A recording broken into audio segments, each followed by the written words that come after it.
So Huawei wanazidi kushangaza ulimwengu wa simu, na kama bado hujafahamu, mwezi mmoja uliopita wametoa simu mbalimbali ikiwemo line yao ya Mate series, ambapo mwaka huu wametoa Mate 40 Pro.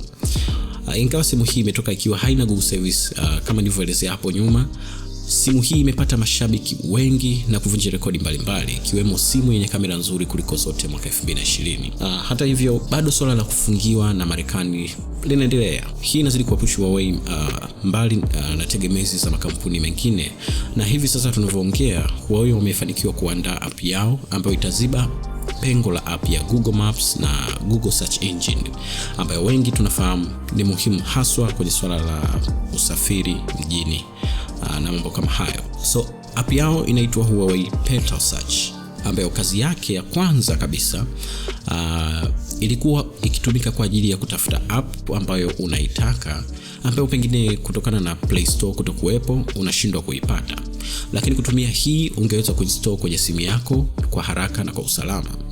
Lakini ukiacha hivyo, hivi karibuni Huawei wamefanya maboresho makubwa kwenye app hiyo ambayo yatasaidia sana kwa watumiaji. App hii imeungana na vitu vikuu viwili ambavyo ni Maps na Search Engine, ambapo itaweza kuonyesha location za sehemu mbalimbali duniani, mitaa, vijiji, nyumba, hali ya hewa, matokeo ya michezo, picha na video za sehemu mbalimbali utakazotaka kutembelea, na real time public transportation, ambayo hii itakuonyesha hali ya usafiri kama kuna foleni au njia imeharibika au mvua inanyesha, ili wewe pengine uweze kutafuta mbadala kupita njia nyingine. Haya ni moja kati ya majibu ya Huawei kwa Google, lakini hawajaishia hapo.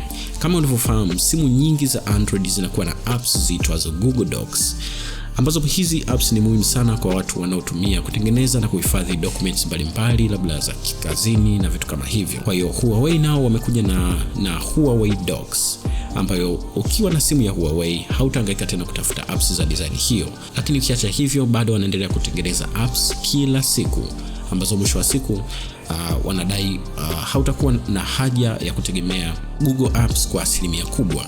Kwa hiyo ni issue ambayo inaendelea siku baada ya siku. Kwa apps zinazidi kutengenezwa. Kwa sasa tunaona tumepata hiyo Huawei Petal app, lakini apps nyingine wanasema zinatengenezwa kadri siku wanavyozidi kwenda. Jina langu naitwa Dahood na hii ni Tintech. Kama umeenjoy na kufurahi na kujifunza kwenye video hii, basi usisahau kusubscribe na kulike, na mimi nitakuona siku nyingine. Deuces.